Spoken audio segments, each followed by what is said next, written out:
Hey everybody, happy Thursday. So real quick, I want to celebrate two people, Pam and Monique. Okay, both of these awesome people have recently started their fitness journey. Pam started at the beginning of January and is already down 20 pounds, which is super impressive. And Monique, on the other hand, started on February 8th and she's already down 7 pounds, which is also impressive. And what I wanted to emphasize is essentially what's their secret. And it's not what you might expect. And the reason I say that is oftentimes when I speak with people who are looking to get started with a fitness routine, that are looking to do it on their own, these are the four most common questions I think I get asked. Number one, what should I eat? Number two, how many days should I work out? Number three, how much cardio do I need to do if I want to lose weight? And four, should I try intermittent fasting, paleo, low carb, keto, etc.? And so my answer is always the same: is is start with one. Okay, my answer is always the same. Start with one. When then I get like the one what, and then I like the truth is it almost doesn't matter. Okay, and I mean that. So your friendly neighborhood fitness expert just told you that what you do isn't really as important, especially for people who are trying to do it on their own. Okay, and that this is what I mean by that. As long as you start doing something that is effective, enjoyable, and has some aspect of support and accountability, you will likely be successful because it will be sustainable. Okay. But, and this is where a lot of people jack it up when they try to do this on their own. Instead of focusing on one habit, they try to do all the things, okay, which isn't effective. It leads to burnout. Two, it isn't enjoyable because most of the time they're not eating things.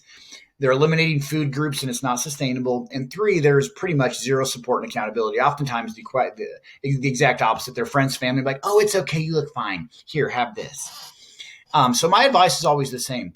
I tell them if they're going to do it on their own, just pick one thing that needs to become a habit. Okay, that can be one workout, one healthy meal, one session of healthy meal prep, one long walk before or after dinner, one phone call or text to a friend or family member asking if they do something active with you tomorrow. So you try to build in some support and accountability.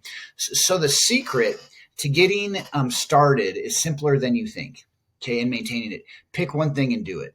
Okay, Monique and Pam, and honestly, most of all the clients at Just You Fitness, Send Me a Trainer, Fit Over 40, have implemented that, which is awesome. Okay, and another thing that I think really helps, specifically, even if you have started a routine and you're doing great, is carve out a 5-minute block of time before you go to bed each night to plan your healthy activity for the next day. Okay, and really it probably only needs to be about 2 minutes, and write it down. So when you have what you need to do on paper, it serves as a contract with yourself and will make you more likely to hold on to your end of the bargain.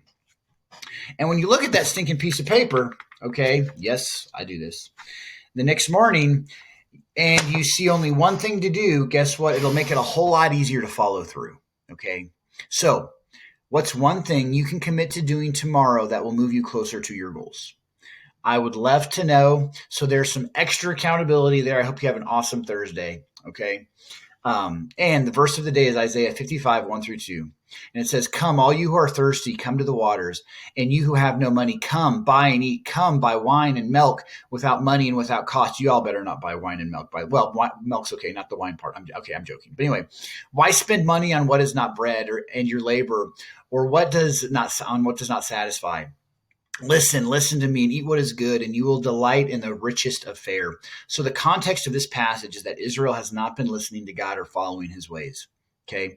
They have been placing their hope in other things. And as a result, the prophet Isaiah is telling them, look, this is what God has promised us. If we choose to listen, follow, and obey him, okay, he is bragging as he's telling them to buy into God's promises, because if they do so, they'll have eternal hope and joy, which is the same wish I have for you and for me. All right, go and be awesome. Have a great Thursday. Bye.